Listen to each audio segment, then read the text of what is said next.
3 secondes. Que peut-on faire en si peu de temps? Boire une gorgée de café? Répondre à un message? Et si, pendant ces 3 secondes, se déroulait l'événement le plus crucial de votre vie éternelle? Aujourd'hui, nous allons nous embarquer dans un voyage incroyable, au-delà des frontières du connu, pour découvrir ce qu'il advient de l'âme dans les 3 premières secondes après la mort. Et ce que vous allez découvrir pourrait bien changer votre vision de la vie et de la mort à jamais. Bien sûr, personne n'en est revenu avec un rapport détaillé et une présentation PowerPoint. Mais au fil des millénaires, les hommes ont rassemblé des bribes de connaissances, de textes anciens, de pratiques spirituelles et surtout des récits de ceux qui ont vécu des expériences de mort imminente, UEMI. Ces récits, recueillis aux 4 coins du monde, de cultures et de confessions variées, brossent un tableau étonnamment similaire. Le tableau des premiers instants, les plus cruciaux. Alors, décortiquons ces 3 secondes. Que se passe-t-il donc à chacun de ces instants? L'horloge s'est arrêtée. Le dernier battement de cœur? Le dernier souffle?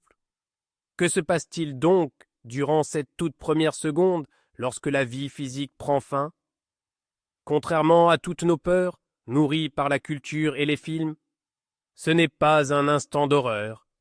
Ce n'est pas une secousse douloureuse, ni une chute dans un abîme sans fond. Presque tous ceux qui ont franchi ce seuil décrivent de quelque chose de radicalement différent. Imaginez, la première seconde est un moment de pure et cristalline conscience.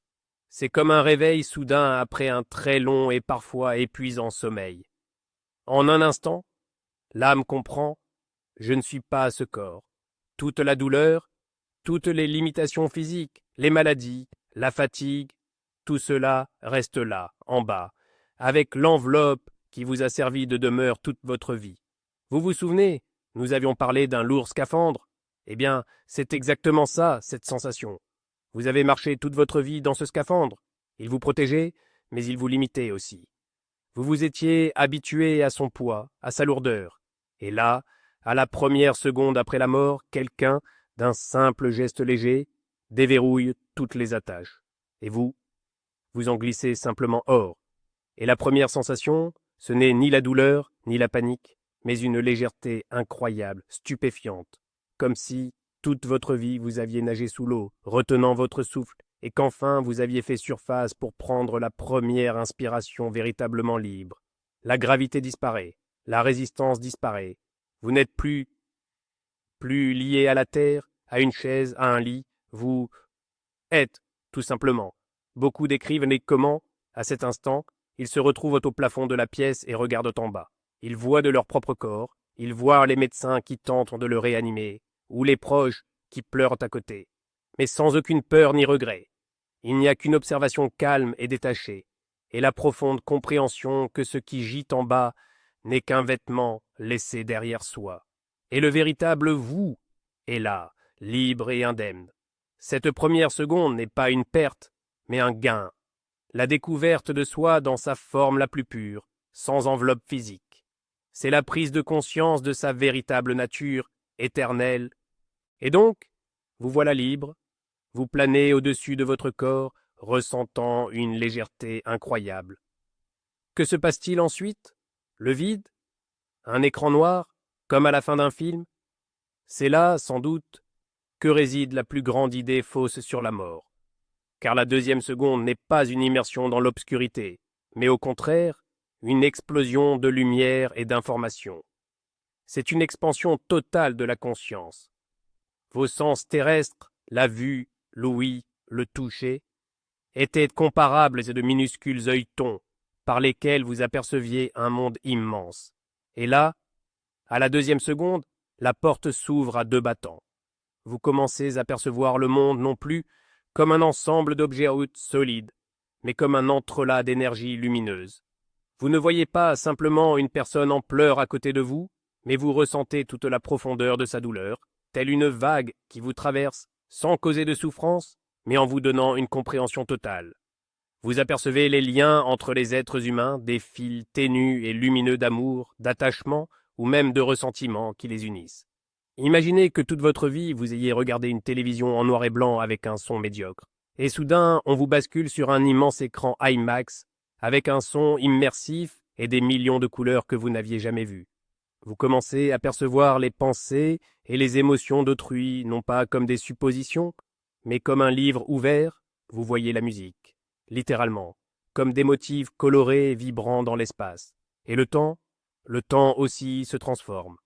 Le passé, le présent et le futur ne sont plus une ligne droite. Ils commencent à exister simultanément, telle une toile panoramique que vous pouvez contempler de n'importe quel point. Vous pouvez en un instant percevoir toute la chaîne d'événements qui a mené à cet instant précis. Tous les pourquoi et les comment deviennent soudainement d'une clarté cristalline. Ainsi, la deuxième seconde n'est pas le vide. C'est une plénitude absolue. C'est le moment où vous percevez pour la première fois la réalité telle qu'elle est vraiment, vivante, vibrante, interconnectée et infiniment complexe. C'est un choc, mais un choc magnifique et bouleversant. La deuxième seconde est désormais derrière vous. Vous êtes pure conscience embrassant l'univers. Autour de vous, un océan d'informations, d'énergie, de sensations. Il serait facile de se perdre dans ce tourbillon infini. Pourtant, vous ne vous y perdez pas. Puis, la troisième seconde s'installe. Et dans ce kaléidoscope universel, un point focal apparaît. Un appel. On peut le comparer à un phare dans un océan déchaîné, ou à une mélodie douce et pourtant la plus familière, que vous entendez à travers un bruit assourdissant. C'est le moment du premier contact avec ce qui se trouve au-delà de notre monde. Le plus souvent, cet appel prend la forme de lumière, mais ce n'est pas la lumière froide d'une lampe ou d'une étoile lointaine.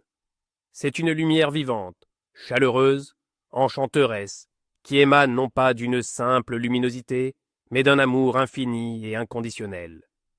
Cette fameuse lumière au bout du tunnel, ce n'est pas qu'une simple métaphore, c'est une expérience réelle décrite par des milliers de personnes.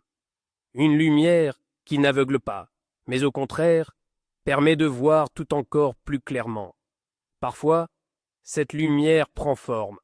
Cela peut être la silhouette d'un être cher disparu depuis longtemps, une grand-mère, un grand-père, des parents, qui vous accueillent en les bras ouverts et un sourire plein d'amour.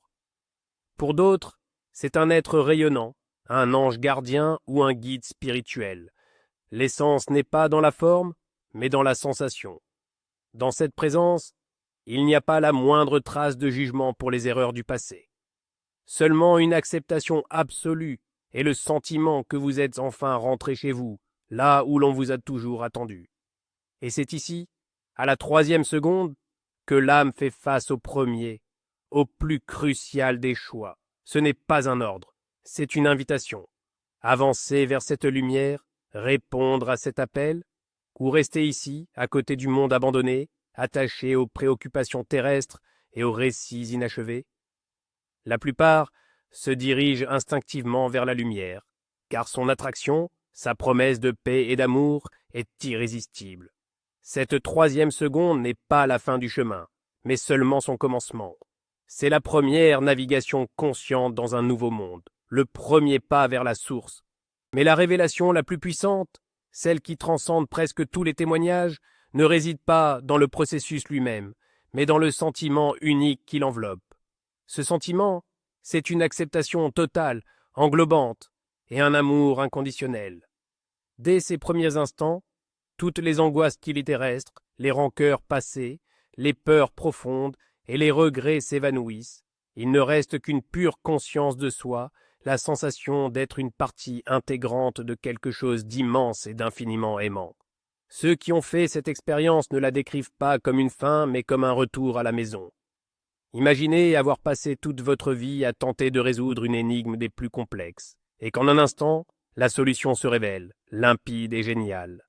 Toute votre expérience de vie, toutes les joies comme les peines, s'assemblent en une magnifique tapisserie. Et cette compréhension apporte une sérénité inouïe, plutôt surprenante, n'est-ce pas?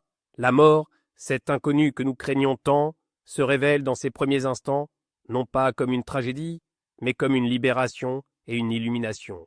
Donc, ces 3 premières secondes, ce n'est pas le vide, c'est une transition fulgurante, un détachement du corps physique, une expansion de la perception à l'échelle de l'univers, est le premier pas sur un chemin nouveau baigné par un sentiment d'amour infini.